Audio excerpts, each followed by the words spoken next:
Dante Vitale had survived 3 assassination attempts, a federal investigation, and 20 years in a world where trust was currency and blood was cheap. None of it had prepared him for a 5-year-old in a red dress standing in 2 feet of snow, crying. "Sir, I can't find my mom." He'd been walking back to his cabin from the main lodge, taking the long route through the woods because the walls of his rental felt too close, too quiet.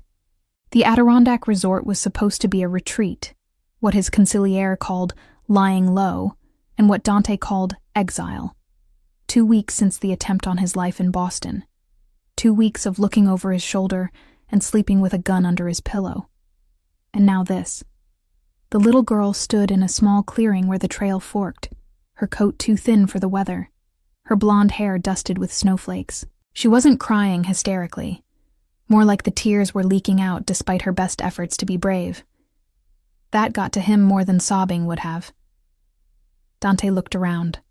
No one. The sun was setting fast, and the temperature was dropping faster. He approached slowly, hands visible. "How long have you been out here?"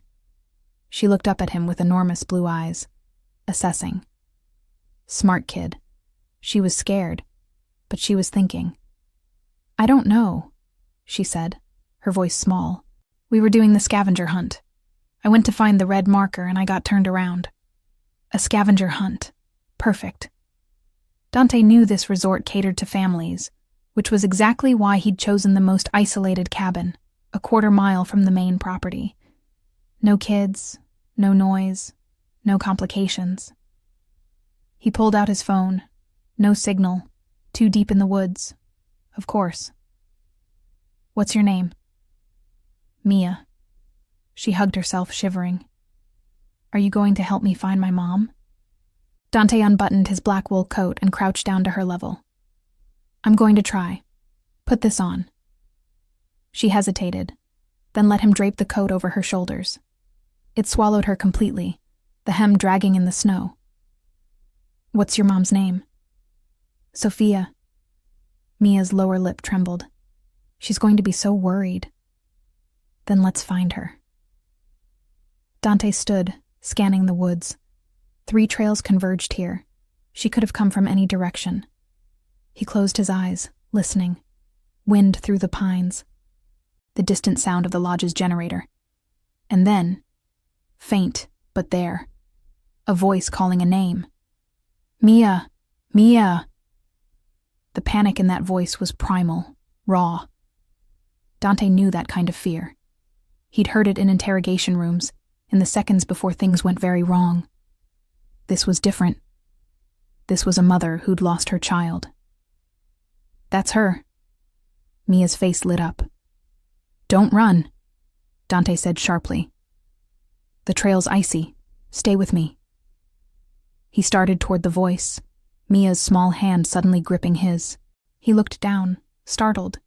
She smiled up at him, trusting. Something uncomfortable twisted in his chest. Sophia Reyes had checked every trail twice. Her throat was raw from screaming, her hands numb even inside her gloves. Mia had been missing for 40 minutes. 40 minutes that felt like 40 hours. She'd left her daughter at the lodge's kids club for 1 hour. 1 hour to handle a crisis with a difficult guest. And when she'd come back, the teenage counselor said Mia had wandered off during the outdoor scavenger hunt. Just a few minutes ago. A few minutes. Right.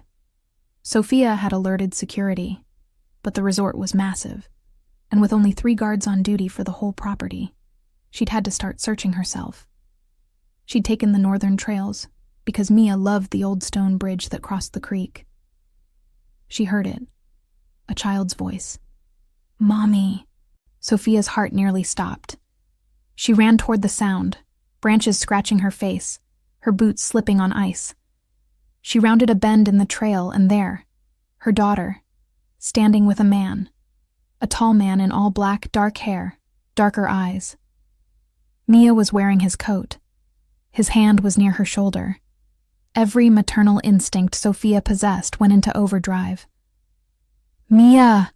She sprinted the last 20 feet and dropped to her knees, pulling her daughter into her arms. "Oh my God, baby, are you okay? Are you hurt?" "I'm okay, Mommy. I got lost, but he found me." Sophia's eyes snapped up to the man. He'd taken a step back, hands loose at his sides, non-threatening posture. But Sophia had worked hospitality for 10 years. She knew how to read people. And this man screamed danger. Not in an obvious way. His expression was calm, almost neutral. But there was something in the way he held himself, the way his gaze tracked her movements, like a predator deciding whether you were a threat. "Who are you?" Her voice came out harder than she intended. "Dante." He gestured to Mia. "I found her at the fork in the trail. She was alone." Sophia's hands ran over Mia's arms, her back, checking for injuries. "Did he touch you? Did he hurt you?" "Sophia."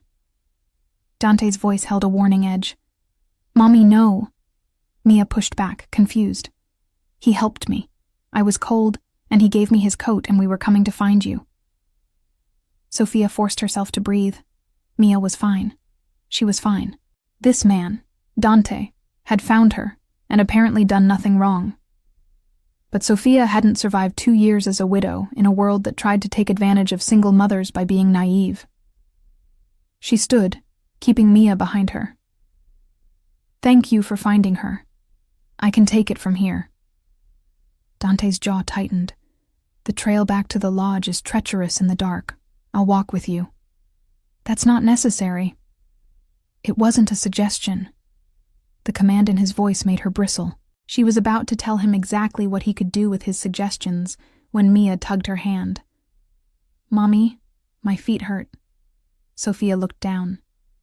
Mia's boots were caked with ice, and even in the fading light, she could see her daughter's lips had a blue tinge.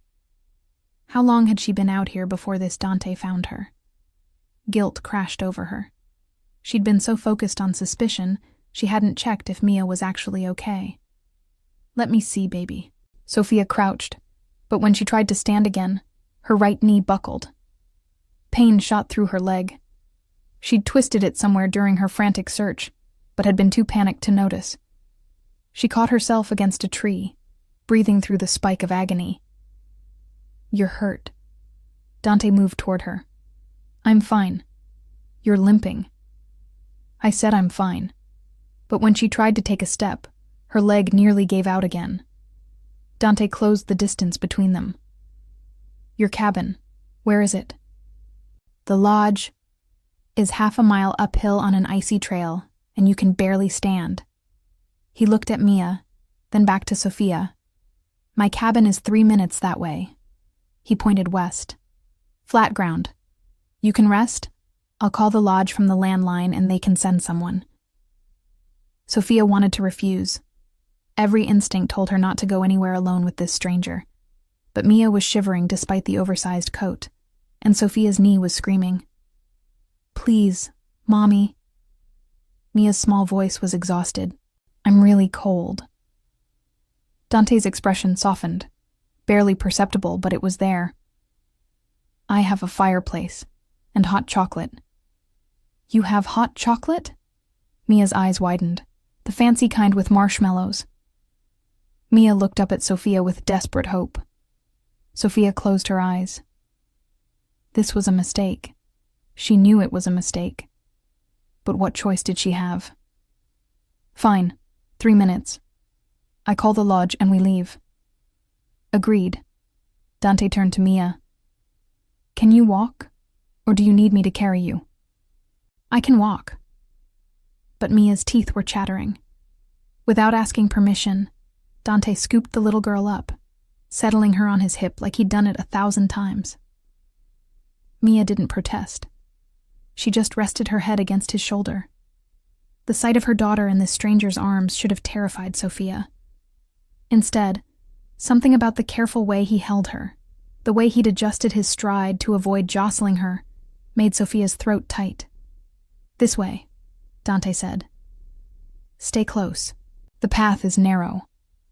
Sophia limped after him, every step sending pain radiating through her knee. She watched his back, watched the way Mia's small hand gripped the fabric of his black sweater, She'd let a complete stranger carry her daughter into the woods. Either she'd just made the best decision of the night, or the worst mistake of her life. Dante's cabin was not a cabin. It was a 2-story luxury lodge with floor-to-ceiling windows, a stone chimney, and a porch that wrapped around the entire structure.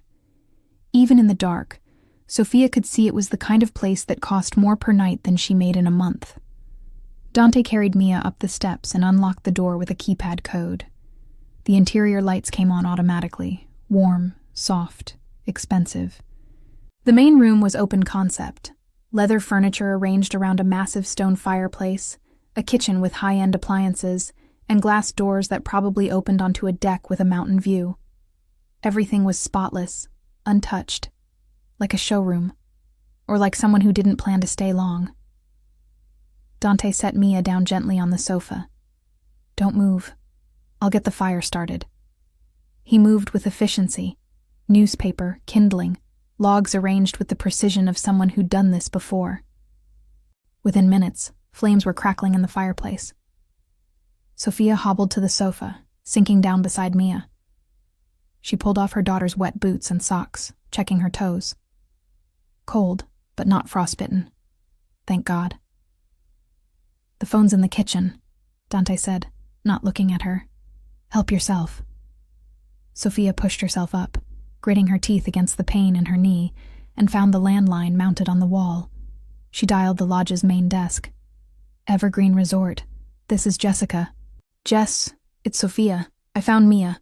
We're at..." She looked around for a cabin number. "Unit 47, Dante called from the fireplace. "Unit 47. Can you send someone to pick us up?" There was a pause.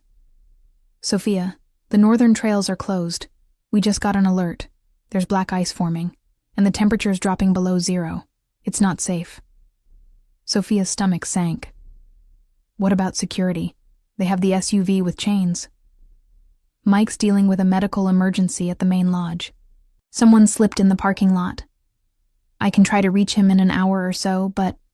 Jessica's voice dropped. "Honestly, it might be safer to wait until morning. The weather report says the roads won't be passable tonight." "Jess, is Mia okay? Are you somewhere safe?" Sophia looked at Dante. He was crouched in front of Mia, asking her something in a low voice.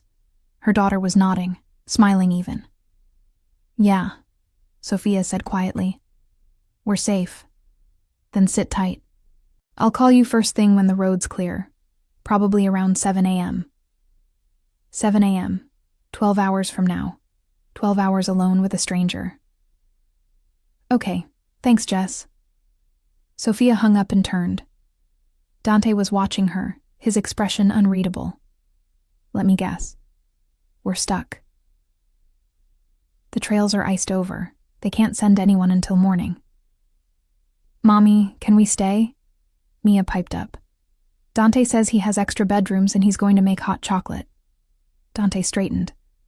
"I gave my word. You call the lodge, you leave. But if they can't come..." He shrugged. "The offer stands. There are 2 guest rooms upstairs. You and Mia take them. I'll stay down here." Sophia crossed her arms. "I don't even know you." "No," he agreed. "You don't. You could be anyone. I could be." His dark eyes held hers.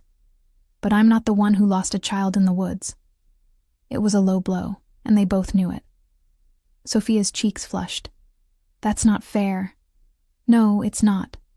Dante moved to the kitchen, his back to her. "But it's true. You want to stand here and interrogate me? Fine. Or you can accept that your daughter is cold, you're injured, and this is your best option until morning." Mia tugged Sophia's sleeve. "Mommy, I really have to pee." Sophia closed her eyes. "Of course." "Bathroom's upstairs," Dante said. "First door on the right." Sophia took Mia's hand and headed for the stairs, hyper-aware of every sound behind her. But Dante didn't follow. When she glanced back, he was pulling a container of cocoa powder from a cabinet, his movements methodical. The bathroom was as pristine as the rest of the cabin. Sophia helped Mia, then washed both their hands in the sink. In the mirror, She looked like hell, hair wild, mascara smudged, jacket torn at the shoulder from catching on a branch. She looked like a mother who'd spent 40 minutes thinking her child might be dead. "Mommy?" Mia's voice was small.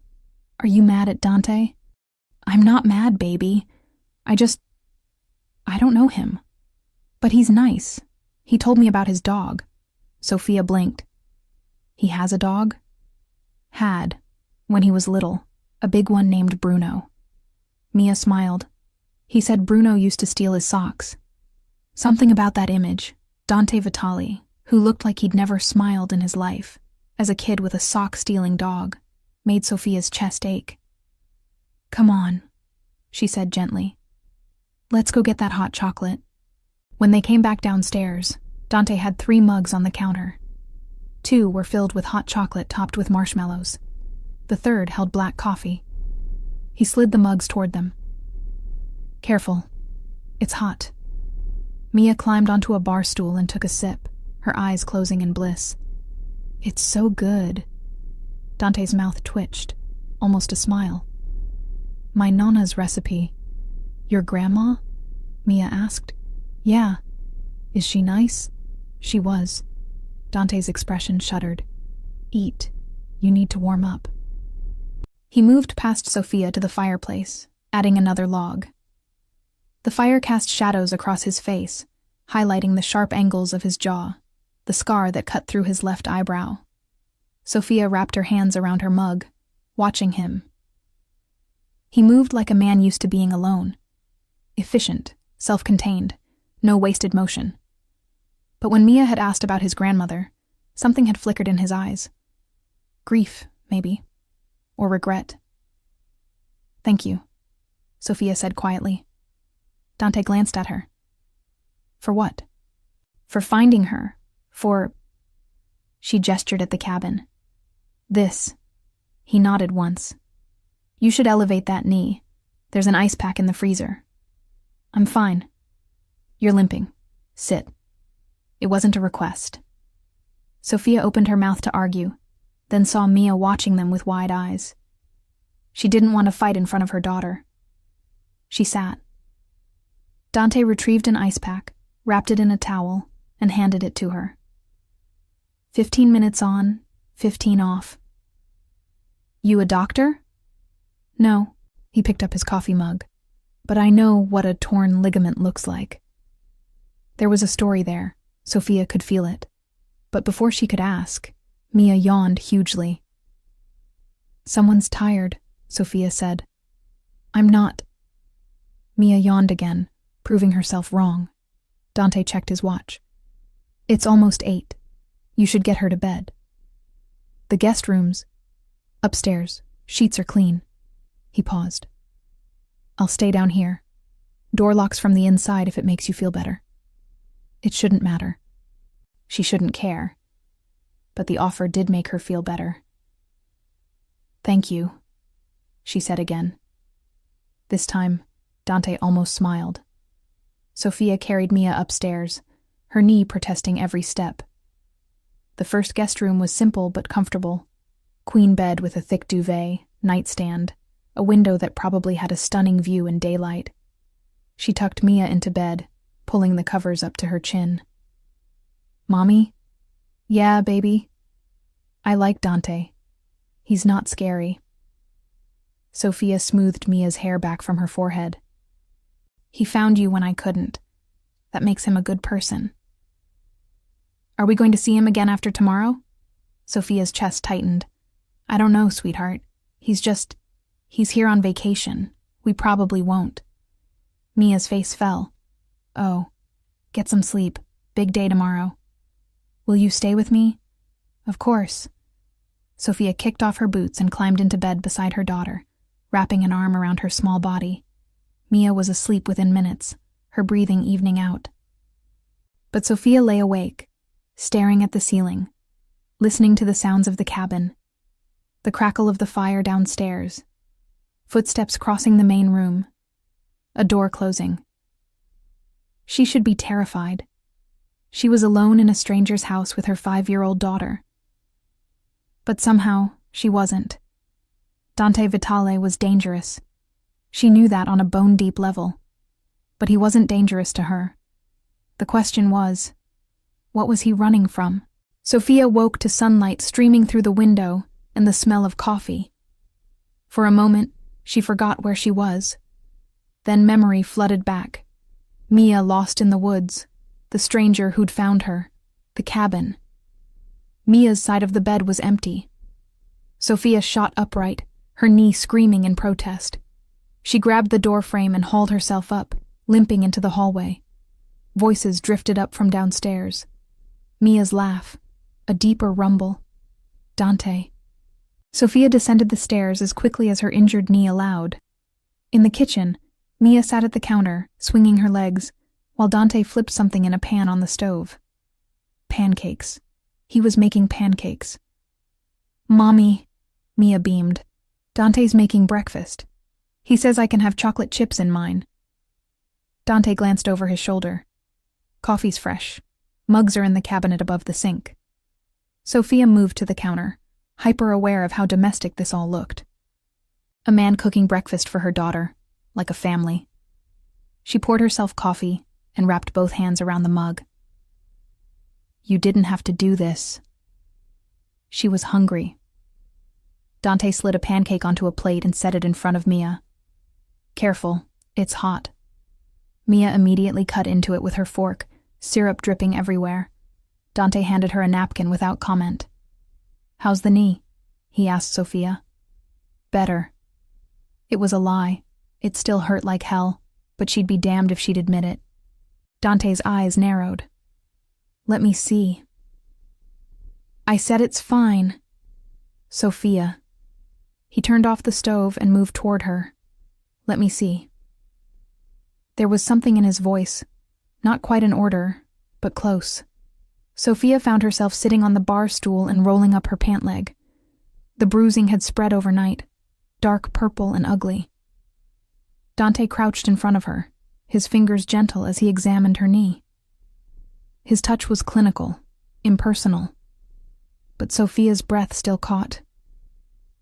"It's swollen," he said. "You need to stay off it." "I have to get back to work. I manage the lodge." "You manage a resort with a blown knee?" Dante stood. "Call them. Tell them you need a few days." "I can't just—" "Yes, you can." He met her eyes. "You're no good to anyone if you can't walk." He was right, and Sophia hated that he was right. Her phone buzzed. A text from Jessica at the lodge. "Trails are clear. Sending Mike to pick you up in 20 minutes. She should be relieved." Instead, something sank in her chest. "They're coming," she said. Dante's expression didn't change. Good. But the word felt wrong. Mia finished her pancakes and slid off the stool.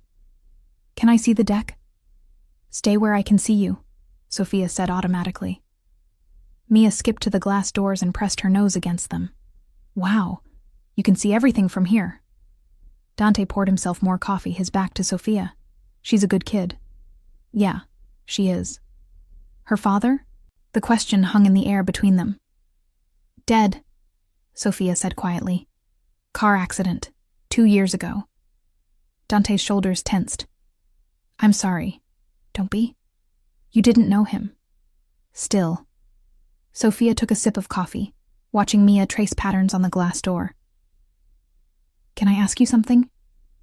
"You can ask." "What are you really doing here?" Dante was silent for a long moment. Then, "Staying alive."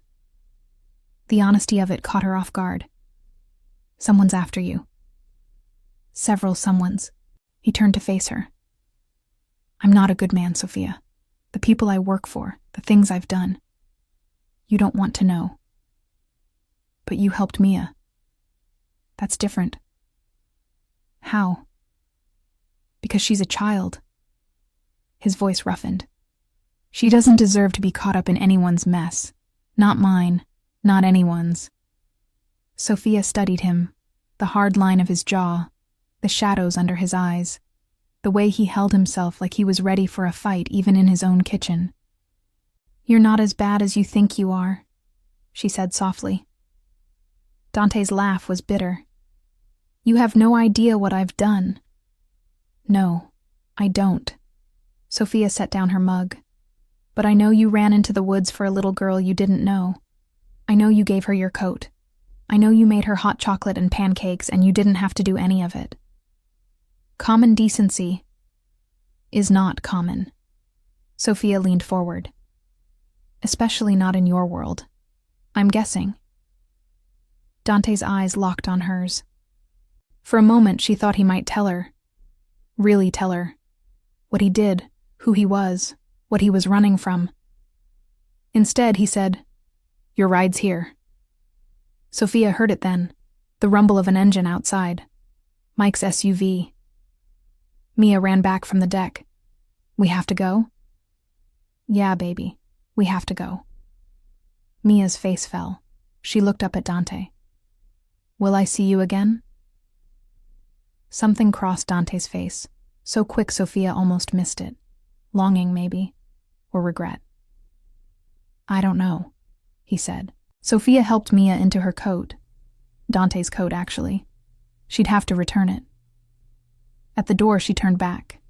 Dante stood in the middle of his pristine kitchen, looking more alone than any person she'd ever seen. Thank you, Sophia said, for everything. He nodded. Didn't trust himself to speak, maybe. Sophia took Mia's hand and walked out into the blinding white of a mountain morning. Mike was waiting by the SUV, engine running. You two okay? He asked. Yeah, we're fine. Sophia helped Mia into the back seat, then glanced back at the cabin. Dante stood in the doorway, watching them leave. Their eyes met across the distance. Then Sophia climbed into the SUV, and Mike pulled away. She didn't look back. The next 3 days were a blur. Sophia's knee turned out to be badly sprained. Not torn, thank God, but enough that the resort's on-call doctor ordered her to stay off it.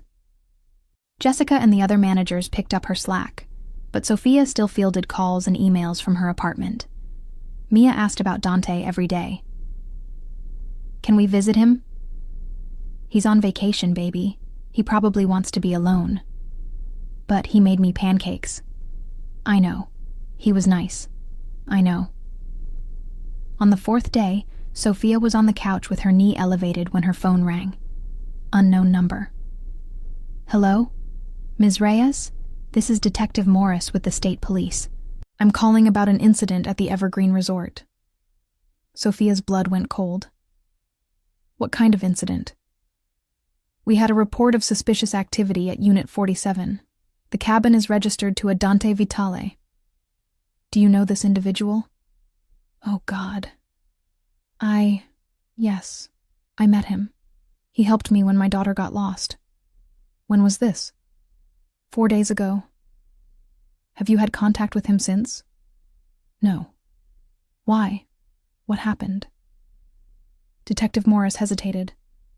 Mr. Vitale checked out 2 days ago.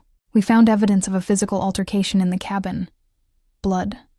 Signs of a struggle. But no body. Sophia's hand tightened on the phone.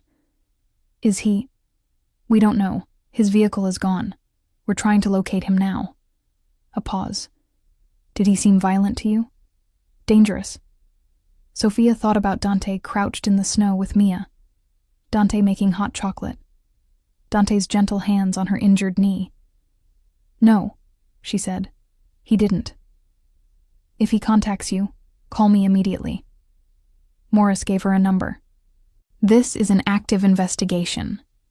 Sophia hung up and stared at her phone. Blood. A struggle. Dante had said someone was after him. She should let it go. She should stay out of whatever this was. She had Mia to think about, a job to keep, a life that didn't include men who left blood in their wake. But all she could think about was the look in his eyes when he'd said, I'm not a good man, Sophia. Like he was trying to warn her, or like he was asking her to see him anyway. Sophia grabbed her laptop and opened the browser. She typed in, Dante Vitale. The results made her stomach drop. Crime family, Boston, federal investigation, suspected involvement in racketeering, money laundering, and worse. And at the top of the most recent articles, assassination attempt. Suspect fled. Whereabouts unknown. Sophia closed the laptop. She should be terrified. She should be thanking God that she and Mia had gotten out of that cabin safely. Instead, all she felt was worry. 2 more days passed. No word from the police. No word from Dante. Sophia went back to work on crutches, much to Jessica's disapproval. But sitting at home was driving her crazy, and Mia was back in school, and she needed to do something other than refresh news sites looking for updates on a man she'd known for 12 hours. She was in her office, reviewing next month's booking reports, when Jessica knocked on the door.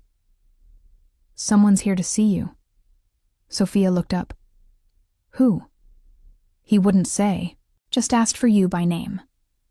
Jessica lowered her voice. "He's intense. You want me to call Mike?" Sophia's heart kicked into overdrive. "No, send him in." Jessica left. 30 seconds later, Dante Vitale walked into her office and closed the door behind him. He looked like hell. His left eye was bruised, a cut above his eyebrow held together with butterfly bandages. He moved carefully, like his ribs hurt. "You're alive?"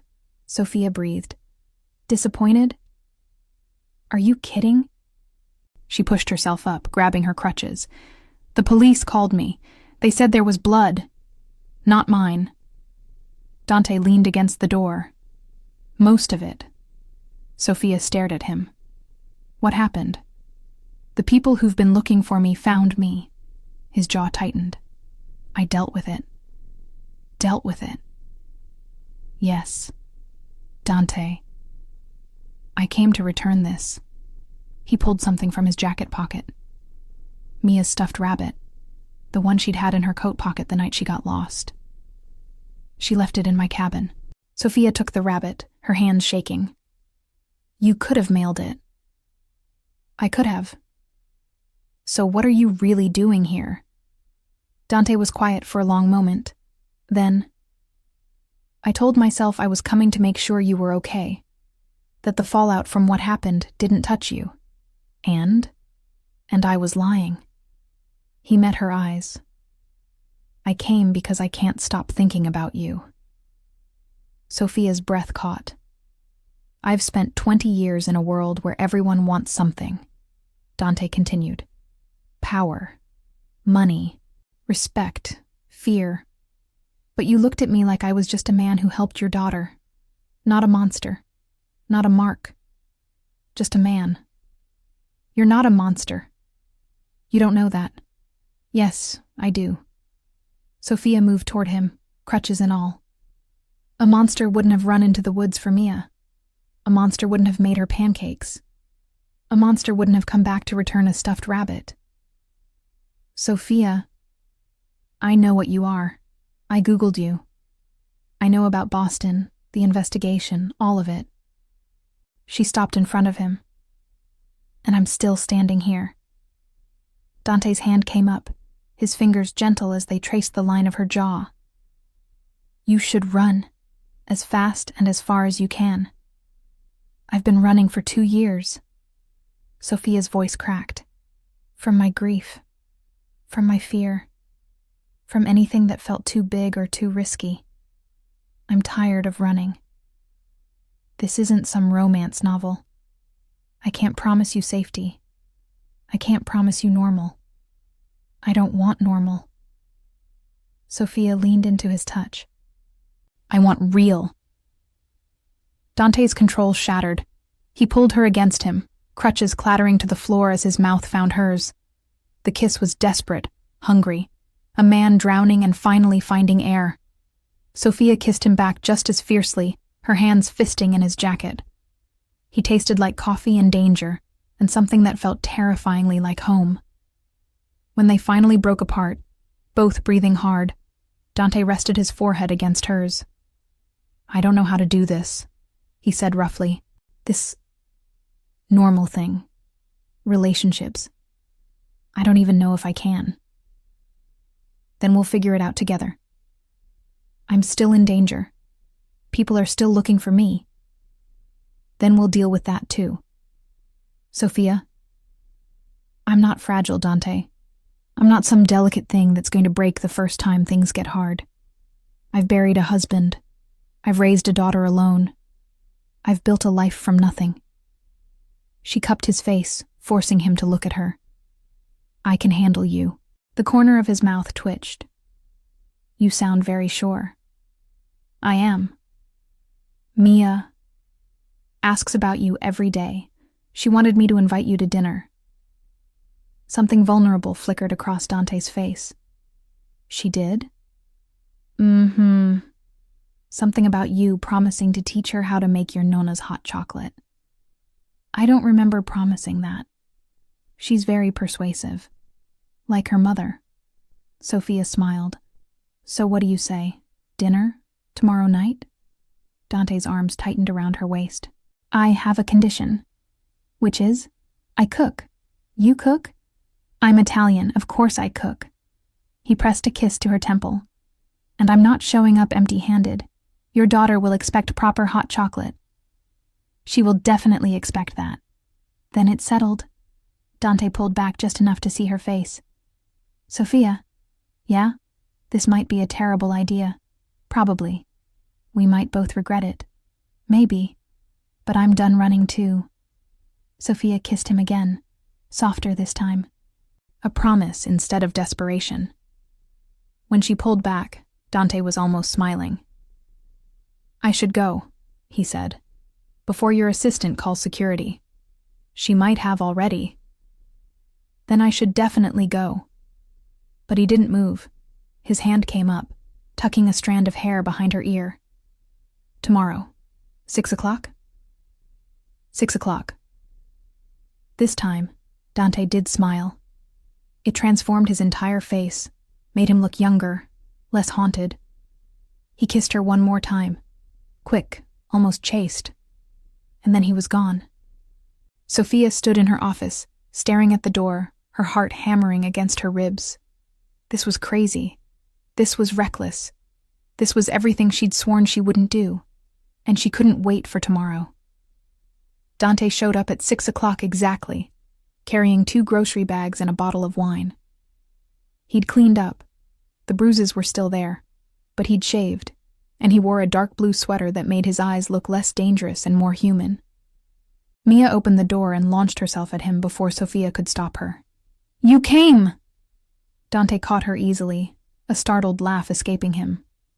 I promised, didn't I? Mommy said you might be busy. I'm never too busy for hot chocolate. He set her down and held up one of the bags. I brought marshmallows.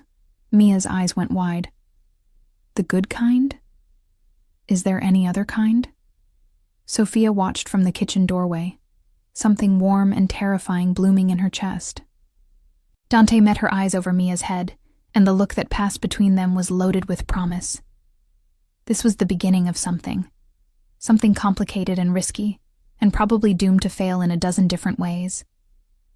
But as Dante followed Mia into the kitchen and started unpacking ingredients for what he promised would be the best pasta she'd ever tasted, Sophia thought maybe, just maybe, it was also the beginning of something worth fighting for. Dinner was chaos. Dante taught Mia how to tear basil leaves. Never cut them, it bruises the flavor. And Mia peppered him with approximately 8,000 questions, ranging from, what's your favorite color? To, have you ever seen a real bear? He answered every single one with patience Sophia wouldn't have expected from a man who ran a criminal organization. After dinner, true to his word, he made hot chocolate while Mia sat on the counter and supervised. You're doing it wrong, she informed him. How am I doing it wrong? You have to stir it clockwise. That's what makes it magic. Dante glanced at Sophia, who shrugged. Don't look at me. I make mine from a packet. He looked genuinely horror-offended. A packet? I'm a single mother with a full-time job. I don't have time for... She gestured at his careful measuring and stirring. Whatever this is. This, Dante said with dignity, is art. Mia giggled. They drank hot chocolate on the couch. Mia in the middle, Sophia on one side, Dante on the other. Mia fell asleep halfway through her mug, her head on Dante's shoulder. "She likes you," Sophia said softly. "I like her too." Dante looked down at Mia's sleeping face. "She reminds me of my sister." "You have a sister?" "Had. She died when I was 17. His voice was carefully neutral. "Cancer." "Dante, it's fine. It was a long time ago." But his hand, resting on Mia's back, was gentle, protective. Sophia reached across Mia's sleeping form and laced her fingers through his. Dante's eyes met hers, and for the first time since she'd met him, she saw something other than danger in them. She saw hope. "I should put her to bed," Sophia said eventually. "I'll help." Together, they carried Mia to her room. Dante stood in the doorway while Sophia tucked her in, and when Sophia turned, he was watching them with an expression she couldn't quite read. "What?" she whispered. "Nothing. He shook his head. "You're good at this. Being a mother." "I'm trying. You're succeeding." In the hallway, with Mia's door closed behind them, the air between them shifted, became charged. "I should go," Dante said, but he didn't move. "You could stay." Sophia's heart hammered. "For coffee. Or not coffee." Dante's eyes darkened. "Sophia." "Just to talk," she said quickly. "I want to know more about you. The real you. Not the man the news articles talk about." Dante studied her for a long moment. Then, "Okay." They ended up on the couch again, this time with actual coffee and the space between them smaller. "What do you want to know?" Dante asked. "Everything. Start with the dog who stole your socks." He smiled. A real smile. "Bruno. He was a mastiff. Huge, slobbery, completely useless as a guard dog because he loved everyone." "How old were you?" 8 when we got him. 19 when he died." Dante stared into his coffee mug. "Right before I joined the family business." "Did your father make me join?" Dante's laugh was bitter. "No, I chose it. After my sister died, after my mother left, I was angry. I wanted power, control. The family offered both. And now? Now I wonder what my life would have looked like if I'd chosen differently." He set down his mug. "But I can't change the past. I can only try not to repeat it." "Is that what you're doing here? With me and Mia? Trying not to repeat it?" "No." Dante turned to face her fully. This is me being selfish. Taking something I have no right to take." "You're not taking anything. I'm offering." "You don't know what you're offering." "Then tell me." Sophia shifted closer. "Tell me what being with you means. The real version. Not the sanitized one." Dante was quiet for a long time. Then, "It means I might have to leave in the middle of the night and not be able to tell you where I'm going. It means there will be people who see you and Mia as leverage against me. It means you'll never be able to introduce me to your friends as anything other than your boyfriend, because the truth would put targets on all of you." "Okay." He blinked. "Okay? I'm not saying it doesn't scare me. It does. But I've spent 2 years being safe and careful and alone." Sophia took his hand.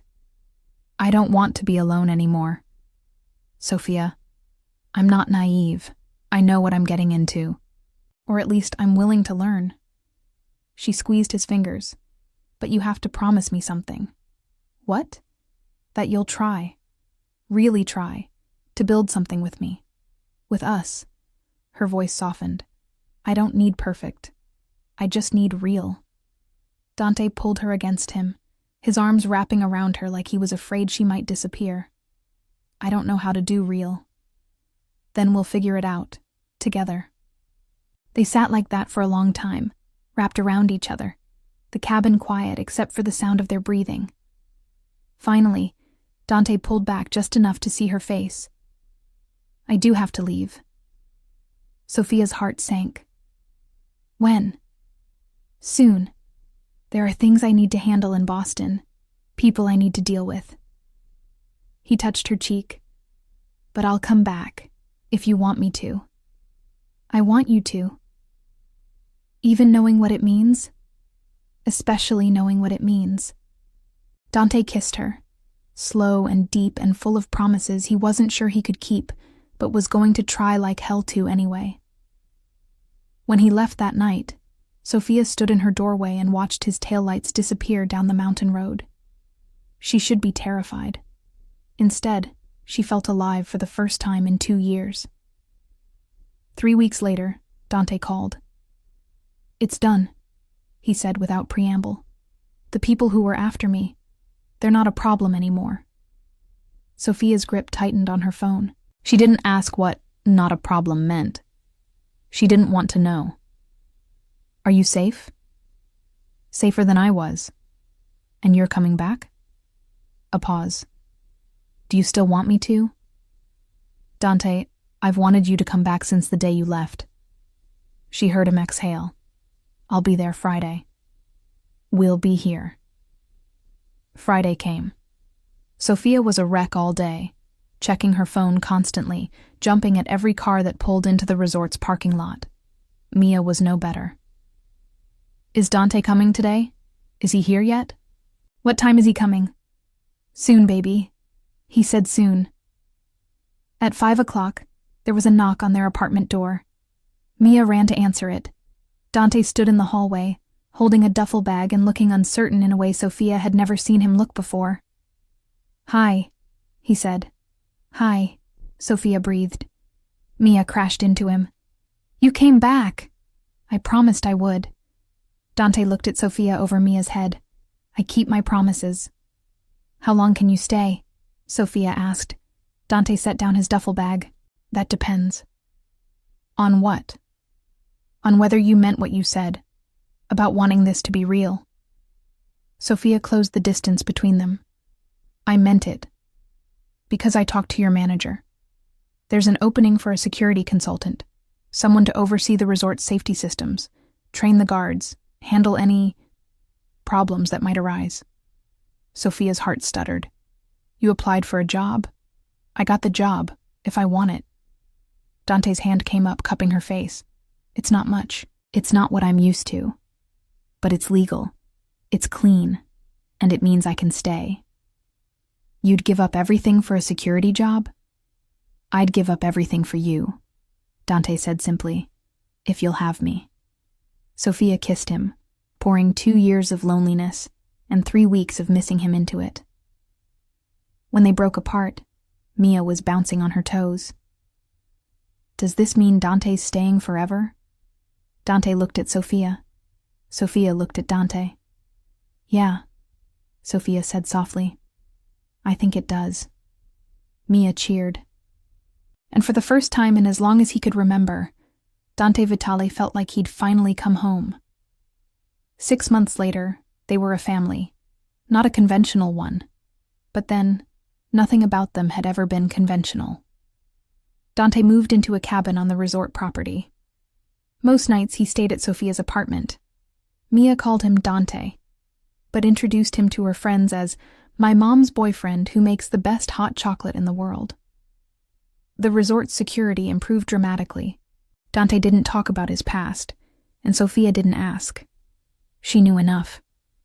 But sometimes, late at night when Mia was asleep, and they were tangled together in Sophia's bed, Dante would tell her stories. About his sister, about his nonna, about the man he used to be and the man he was trying to become. And Sophia would listen, and hold him, and remind him that he was more than the worst things he'd ever done. They had their struggles. Dante's past didn't disappear just because he'd walked away from it. There were phone calls he couldn't explain, days when he was tense and distant, nights when Sophia woke to find him sitting by the window, watching the woods like he was waiting for something. But there were also mornings when he made pancakes for Mia before school, evenings when the three of them hiked the trails behind the resort, Quiet moments when he pulled Sophia into his arms and held her like she was the only solid thing in his world. "I love you," she told him one night. Dante stilled. "What?" "I love you. I've loved you for a while now. I just thought you should know." He was quiet for so long that Sophia started to worry. Then, "I don't deserve you." "Probably not. But you have me anyway." Dante kissed her temple. "I love you too, both of you, more than I thought I was capable of." "Then that's enough." And it was. It wasn't perfect. It wasn't easy. But it was real. And for two people who'd spent too long running from their pasts, real was everything. A year after that first night in the woods, Dante proposed. He did it on the trail where he'd found Mia, on a cold December evening with snow falling around them. Mia was there, bouncing with excitement because Dante had told her the plan and sworn her to secrecy. "Sophia Reyes," Dante said, down on one knee in the snow. "I came to these mountains to hide. Instead, I found a reason to stop running. You and Mia gave me something I never thought I'd have. A home, a family, a future worth fighting for." Sophia was crying. She didn't care. "I know I'm not easy. I know my past is complicated. But I promise you, I will spend every day of the rest of my life trying to be the man you and Mia deserve." He pulled out a ring. Simple, elegant, perfect. "Will you marry me?" Sophia pulled him to his feet and kissed him. "Yes, yes. Absolutely, yes." Mia cheered and threw a handful of snow in the air like confetti. They were married 3 months later, in a small ceremony at the resort. Mia was the flower girl. Jessica cried. Even Mike got a little misty-eyed, and when Dante kissed his bride, Sophia Vitale thought about the night her daughter got lost in the woods. The night a dangerous man ran after a little girl he didn't know. The night everything changed.